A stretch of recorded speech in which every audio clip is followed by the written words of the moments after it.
Hello there, world of tankers, I'm Blitz, and in today's video, well, as you can see in my garage, we have both of the Russian tier 10 tank destroyers. We have the Object 263 and as well the Object 268. Now, the Object 268, as we all know and love, is one of the most played tier 10 vehicles in the game. It's got good mobility, good frontal armor, it's also got a pretty dang good gun. Everything that you can think of you want on a tier 10 tank destroyer, this vehicle has going for it. And while the Object 263 doesn't necessarily have all of the same attributes going for it, at the same time, it's also got some very special numbers I'll be talking about when we do crack into this vehicle. So I figured, you know what, these are both tier 10 Russian tank destroyers, so why not make a comparison video? They're not super similar, but you guys may want to find out, if you're going to grind down the Russian tank destroyer line, which one of these vehicles do you want to pick up? Are you going to go for the 263 or are you going to go for the 268? So we're going to be starting off with the 263. Of course, I'm going to be telling you, just like all of my other comparison videos, not only which vehicle is better to play, but also at the same time which one is more enjoyable, because of course this is a game after all, and having fun is definitely a big factor over, in my opinion, just a better overall vehicle. So the Object 263, well, what is good about the tank? Well, first of all, you'll notice, oh boy, this gun is just amazing. First of all, its aiming time is great at 3.5 seconds. Dispersion of only 0.290 is some of the best values you'll find for a tier 10 tank destroyer. In fact, that's like the same accuracy you'd find of a tier 10 medium. So the gun is great on the accuracy. Not only that, it's got 3,856 damage per minute, which is ridiculous. This is one of the few tier 10 vehicles in the game that I actually run gun rammer on, because I'd much rather get that maximum damage per minute out. 7.16 reload, and you're getting out 460 damage a shot. It's kind of crazy how much DPM this vehicle does have, and if you're shooting HE, let's say a vehicle like a Batchat or a Grill, yeah, you better buckle up, Grill, because you're really going to be in for a tough ride. So it's got also very nice standard pen at 290 millimeters. That means that you're easily going to be punching through some of the thickest frontal skulls. Now, of course, you are going to have to load premium if you're going up against vehicles, let's say like, I don't know, a Jagdpanzer E100 superstructure, or an E100 if it's angling its turret, a mouse. You're definitely going to have to load the gold occasionally, but it's actually kind of weak on the gold. You'll notice it's only 330 millimeters a pen, which is, in my opinion, plenty to still get through pretty much any opponent you are going up against, because it does shoot a PCR, which, in my opinion, is definitely a level up over heat, because, of course, heat ricochets, or it doesn't ricochet, but should I say it dissipates in spaced armor, where APCR shells do not dissipate whatsoever. They go straight through it, damaging the enemy and tracking them at the exact same time. So overall, you'll notice that the gun on this tank is strictly amazing. Now, there's one issue, which is the gun turn limit, which is, it does actually go quite far up at 18 degrees, but gun depression, ooh boy, 4 degrees is definitely a big downside. That means that you're very unflexible. If you're trying to push this in any scenarios, it's really going to fall apart. If this vehicle had 5 degrees, it definitely would be way stronger in certain scenarios, but you got to know where to position it correctly, because yeah, that gun depression really is a struggle. Now, moving on to the mobility, this tank weighs a massive 60 tons, which is very impressive, judging that the frontal armor on this tank is also very strong. So it's excellent at ramming. It's got over 1,200 horsepower, which gives it a great power to weight ratio of 20.5, an average speed of 35, and a top speed of 55 kilometers per hour, and even reverses at 20. So it's a very, very mobile tank. It's able to turn some of the quickest values at 38.77 degrees a second as well. So overall, the Object 263 is not only super duper mobile, but it's also got a great gun going for it. And unlike the SU-122-54, the Object 263 actually has a decent armor profile. It's definitely not the best, but the upper plate is about 350 millimeters thick, which is pretty much impenetrable to any shells going at it, but it definitely has its weak spot, and that is the gun mantlet. It's only about 250 millimeters base, which is pretty impressive. That means that most standard shells are really going to struggle to pen it, but at the same time, that means that pretty much all premium shells have the about, I'd say, 70 to 80% chance to pen it, so it's definitely weak, but at the same time, if you know what you're doing, it really is a super strong tank. I sort of play it like a Foch, where you can be semi-aggressive, but at the same time, you definitely got to keep an eye on your surroundings. So, of course, without further ado, let's get straight into some gameplay here with the Object 263 to show you what is good about the tank, and as well, at the same time, what is bad. So, it definitely is one of the trickiest tier 10 tank destroyers to run in the game, and that's why I really like it, is because, you know, the 268, it's kind of got everything going for it. It's the jack of all trades. It's got the armor, it's got the DPM, it doesn't have great DPM, but it's got a very solid amount. It's just got everything kind of going for it, where the 263 is very special, I'd say, where, you know, it doesn't necessarily have the best armor. in all places. It does have good armor, but this tank's not really renowned for the armor. The main thing on this tank is the gun and the great mobility that it has. So it's able to rush medium tanks and really rip them apart. And not only is it able to really rush the mediums, it's also able to really hold its own where the damage per minute is a really solid number. So this game here, I'm noticing that they got an E5, an AMX 5120. They don't really have massive alpha heavies, which means that I can push this vehicle fairly aggressive here. Now, of course, that is an Object 268, but there you go. Got a nice ricochet right on the frontal armor, as I was expecting there, which, yeah, you know, that's the nice thing about this vehicle. And now we can turn it right to the front here. Nice little tap into the T110 E5 there. And we have such a good DPM that we might actually be able to out-reload this guy pulling out, so if he does try and do that here. So, of course, the main thing I really want to be careful from is, like, that enemy 268 on the other side.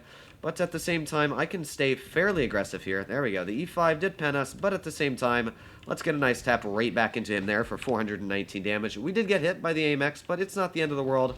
Let's see if we can get another pen into that E5. There we go. Another penetration there. Come on, bounce the shot on us. There we go. Getting the occasional bounce. Again, it's not the best armor, but it's good enough to do the deed. And, well, yeah, you can see I'm doing the best I can right here. Now, sadly, my team is not doing the best, I can say. They're trying to do a pretty swell job, but they're definitely struggling in some of the aspects. So here we go. Definitely kind of struggling here in some of the aspects at the same time. You know, I've got the mouse here, which has a lot more HP than us, of course, which makes sense. It's a mouse. But that definitely comes with its own set of drawbacks. First of all, that mouse definitely can easily trade us. But this AMX here is really struggling to deal with us. And you know what? We're doing the best we can here. I really hope that this AMX bounces the shell. There we go. Another bounce. Still doing the best I can here. Come on. There we go. We're still kicking. Doing the best. And let's turn to the tank to the side here. There we go, finishing off the 268, and woof, that was a really tough circumstance. So you can see that the gun, while we necessarily did not do the craziest amount of damage there, well, actually, we did 4,000. Like, that is a pretty crazy amount when you do think about it here. Now that the mouse did fire, of course, we can unload even more damage per minute. I know that I can literally out-reload this mouse, even though he did fire before us, because I do have such a crazy gun. So there you go, 2 nice shots into that mouse, nice shot from the T92 and that was a pretty dang good victory. So that was, what, around 4,900 damage there?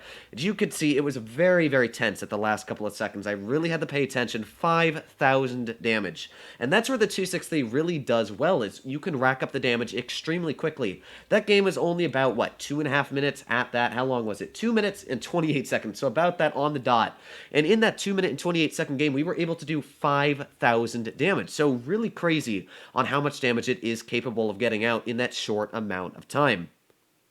So, of course, now let's get stuck into the Object 268. And as I said before, this is kind of like the jack of all trades. I don't need to pull up the gun because you all probably know about it. It's got great standard pen. The premium pen is amazing. Like, really, you're easily able to penetrate the upper plate of a mouse with the premium on this tank.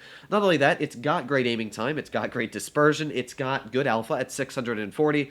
There's really nothing bad about the 268 overall. It's even got a great top speed. So, yeah, the 268, I'm definitely going to have to say, is a way easier tank to play. You just kind of push it into the correct positions, and you do a pretty dang good job, and that's exactly what we're going to be trying to do here. But of course, this is one of the worst maps for most tank destroyers in the game, just because it's very tricky to get them in the right scenarios. But one nice thing about the 268 is that, unlike the 263, this thing actually has good gun depression. It's sitting at, I think, 7 degrees, which means that you actually are very flexible. Not only do you have a good amount of gun depression, and first of all, let's see if we can, well, maybe not there. That was just an unfortunate shot, but that's not the end of the world. We'll back up here. You can see our reload is not too long.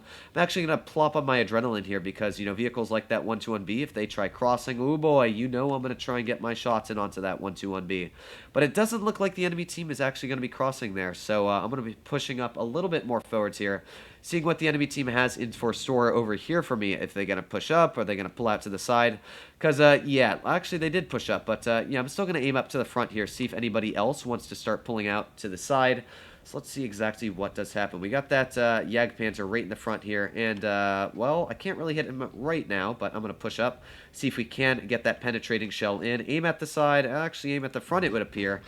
And, of course, So now we move on to the Object 268, which is known as the jack of all trades, or at least in my opinion. And that's because the Object 268 literally has everything going for it. First of all, it has good damage per minute, about 3,000. Not only does it have good damage per minute, its penetration is sitting at 318 millimeters on your standard and about 418 on your premium, which is pretty ridiculous when you do think how deadly your premium rounds are in this vehicle. You can literally penetrate through the upper plate of a mouse, even if it was angling it up. It's kind of crazy how good the premium is on this vehicle. Not only does it have good premium pen, this vehicle is based on the IS-8 chassis, or the T10 if you're from the World of Tanks PC world, but what that means is that the upper plate on this tank is actually very nice. It's about 230 millimeters thick.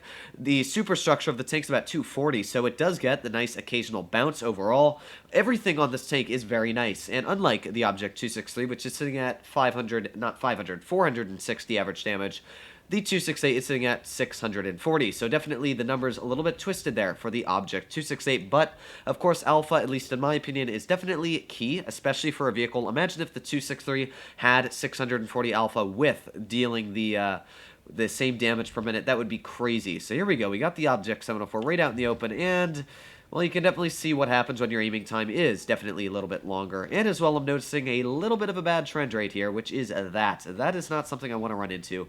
That's a lot of deadly vehicles. We've got the Object 704 out in the open, but yeah, that is the T10E4 who is going to be pulling out to try and shoot the Progetto, it would appear. And he did, but you know what? We're going to get a nice little shot right to the side of him for 598 damage. So that's the nice thing, is that you have the Alpha on this vehicle to trade with vehicles like a T10E4, where normally, you know, you might only be dealing a little bit back, but the E4, I can easily get a nice amount of Alpha shoved right up that guy. And yeah, definitely is going to hurt him. So here we go. Now we can push right into this position here. I'm hidden from pretty much all of the spots, and I definitely want to be careful because, of course, well, yeah, they got that E4 waiting right there. Let's see if we can make me bait a shot out of him. You know, I might get penned, but it's not the end of the planet if we do here. Trying my best to bait the shot out. Come on, dudes, you know you want to do it. Or we could actually just back up here and try and pen him in the track wheel with an HE shot. That's not the end of the planet. But, yeah, this is just going to be kind of ring around the rosy right now for the shells trying to penetrate each other. But I can't complain. We got the HE out that I did want to get. And now we can easily, again, just try and get another HE out. We did get shot by that bat jet, though. So I'm just going to push up. There's no point not to by now. Let's get a nice pen. Okay, I see how it is. Wargaming not really wanting this to work for me here, but hopefully this bat chat will help me out here. We got the 113 as well from the back, and one thing I do know is that I do have quite a bit more DPM than the E4, so boom, getting the shot right in the lower plate, still getting out that damage there, and now I'm going to be pushing my tank very aggressive towards the IS-7 on the other side of the map. So what do we got? We do have that IS-7 all the way across the map, and ooh, I would love to be able to pen him with a shot. Doesn't look like we're going to be able to, but you know what? Looks like he might be pushing forwards here. Load that standard shell, and kaboom! 653 damage fired into that IS-7. So we're sitting at around 2,000 base damage right now, which isn't, of course, a ridiculous amount, but we still got this IS-7 who's quite healthy left, and let's see if we can get another shell out into this guy. I'll wait. I'll give him time until he maybe wants to pull out here. We'll see what he wants to do. Come on, IS-7, you know you want to push out. I will be waiting patiently for your arrival. But you've noticed that in this game here, I have pushed the vehicle quite aggressive. Once again, that's one thing you'll always notice me doing in these big, deadly tank destroyers, is pushing them fairly aggressive. Now, sadly, that shell missed, and we could have gotten a shot into that IS-4 there.